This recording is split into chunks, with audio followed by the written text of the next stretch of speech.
Celebrities and a lot of people in my industry are mostly lean to the left. Sure. Many of them lean further into what I would call an illiberal left. We can't lead with, well, if you don't believe in abortion, then you're anti-woman. We can't lead with that.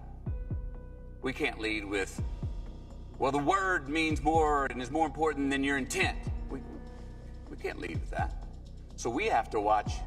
My industry has to watch its tongue out of the gate because it's coming from a left, and at least 50% stereotypically of the country is going, oh, you're left. That's a great question. What is the long-term effect of too much information? One of the effects is the need to be first, not even to be true anymore. So what a responsibility you all have to tell the truth, not just to be first, but to tell the truth. We live in a society now where it's just first. Who cares? Get it out there. We don't care who it hurts. We don't care who we destroy. We don't care if it's true. Just say it, sell it. Matthew McConaughey and Denzel Washington have dared to challenge the prevailing winds of woke culture in Hollywood, and the results have been nothing short of explosive. Their outspoken stances have sent shockwaves through the entertainment world, and the reaction from Hollywood's woke community has been swift and fierce. What exactly did these Hollywood heavyweights say to ruffle so many feathers? Matthew McConaughey surprised many when he took aim at what he saw as Hollywood's condescending attitude towards conservative voters. During an appearance on Russell Brand's podcast Under the Skin, the Interstellar star didn't hold back. He accused some in the entertainment industry of looking down on ordinary working people who think differently from the Hollywood elite. There is a lot on that illiberal left that absolutely condescend, patronize, and are arrogant towards that other 50%. Many people were I'm sure you saw it in our industry when Trump was voted in 4 years ago. They were in denial that it was real.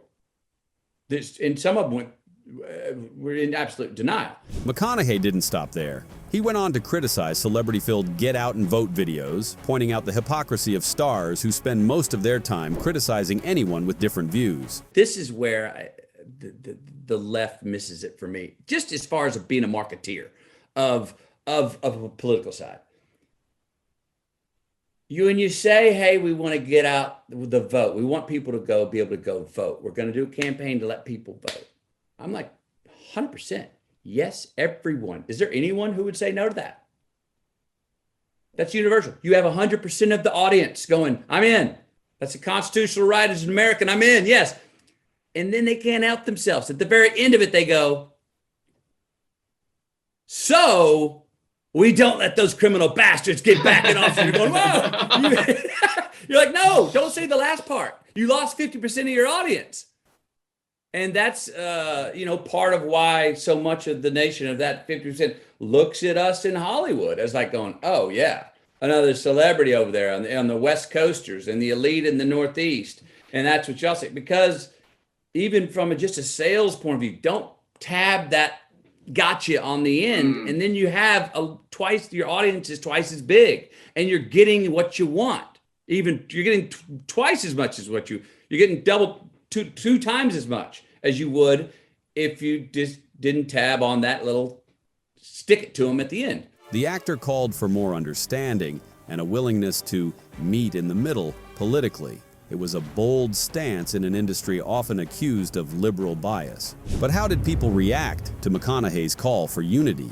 While some praised his balanced approach, others weren't so kind. The woke community accused him of exercising white male privilege and downplaying serious issues. Comedian Cyrus McQueen blasted the actor on social media.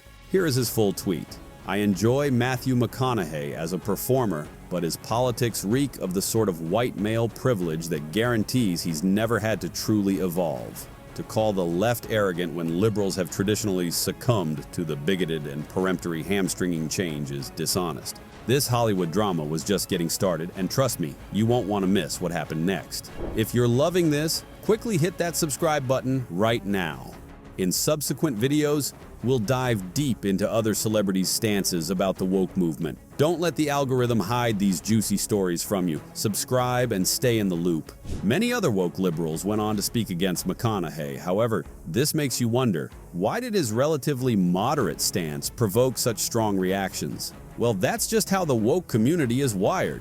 You are either with them or you get canceled. The backlash seemed to prove McConaughey's point about intolerance. Meanwhile, Denzel Washington, another Hollywood heavyweight, navigates these treacherous waters with a different approach. Known for his powerful on-screen presence, Washington chooses his words carefully when it comes to politics. When pressed about his voting preference, he made it known that it was a personal issue.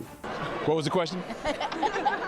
Well, that was a question. Who you wound up supporting in the election, presidential election? None of your business. None of my business? None of your business. Well, I'm only asking because the story was online, but that's okay. Denzel Washington is one of the rare actors who has stayed true to his beliefs and steered clear of the pressure to jump on the woke bandwagon. He has chosen to stand his ground, focusing on his craft without getting swept up in the cultural wave, unlike many in Hollywood who use their platform to shape the political climate and push the spread of wokeness across the U.S. One example is Taylor Swift. She's become the queen of wokeness in recent years, getting more involved in politics and using her platform to sway younger voters. From endorsing candidates to speaking out on issues like LGBTQ+ rights, racial justice, and gender equality, she's made her voice heard through her music and social media. But should she? These are personal, sensitive issues that people should decide for themselves without a celebrity telling them how to think. Voters should make up their own minds, and even Ben Shapiro agrees with that. So I have a mild proposal, a moderate proposal. If you base your vote on who Taylor Swift endorses, you should not be allowed to vote in the United States. This doesn't hold just true for Taylor Swift. If you base your vote on the thoughts of celebrities who have spent 2 seconds engaging with politics, but you really like their songs, you should not be voting. If you are voting Republican based on the endorsement of Kanye West, if you are voting Democrat based on the endorsement of Taylor Swift, you should not be voting. That is not how politics is supposed to work. Taylor Swift isn't the only one Ben Shapiro has called out. He's pretty vocal when it comes to criticizing woke culture in Hollywood. In one of our earlier videos, we broke down how he really went after Hollywood's woke agenda. If you haven't seen it yet, you should definitely check it out after this video. But it's not just politics causing friction in Hollywood. Hollywood celebrities have faced scrutiny for expressing their religious beliefs in an increasingly secular industry. Remember when McConaughey won his Oscar for Dallas Buyers Club? His acceptance speech, in which he thanked God, raised eyebrows in some circles. First off, I want to thank God, because that's who I look up to. He's graced my life with opportunities that I know are not of my hand or any other human hand. He has shown me that it's a scientific fact that gratitude reciprocates. In the words of the late Charlie Lawton, who said, "When you got God, you got a friend, and that friend is you." It seems even a simple expression of faith can cause a stir in modern Hollywood. But why is that? You see, woke culture and religion don't agree on a lot of things. Take, for example, the topic of who can marry whom. Many traditional faiths say marriage should only be between a man and a woman. But now, the woke culture, people believe that love is love, no matter who it's between. So, if you are a religious person, the woke community tries their best to cancel you. Therefore, for McConaughey to publicly do that in front of the entire Hollywood industry is the perfect definition of bravery. But I have had moments where I was on stage receiving an award in front of my peers in Hollywood. And there were people in the crowd that I have prayed with before dinners many times. And when I thank God, I saw some of those people go to clap, but then notice that whoa, it's gonna be a bad thing on my resume, and then sit back on their hands. Oh, wow. And I've seen people read the room and go, whoa, that wouldn't bode well for me in the future.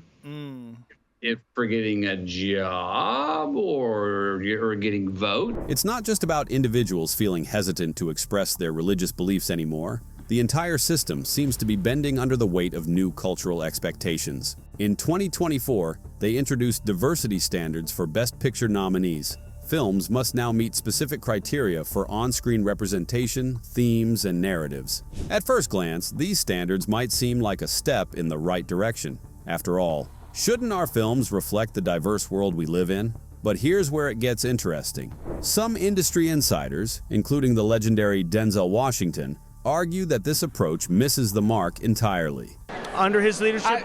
Race relationships have to do with race relationships. You're white or whatever you are, I'm black or whatever I am. We're standing here talking now. That's how we get things done. You can't legislate love. The President of the United States can't legislate us into liking each other. We have to step forward and ask questions about each other and engage. Washington suggests that Hollywood's focus on color and quotas is misguided. So why did he need a black director? Could a white director not have It's not produced this color, work? it's culture.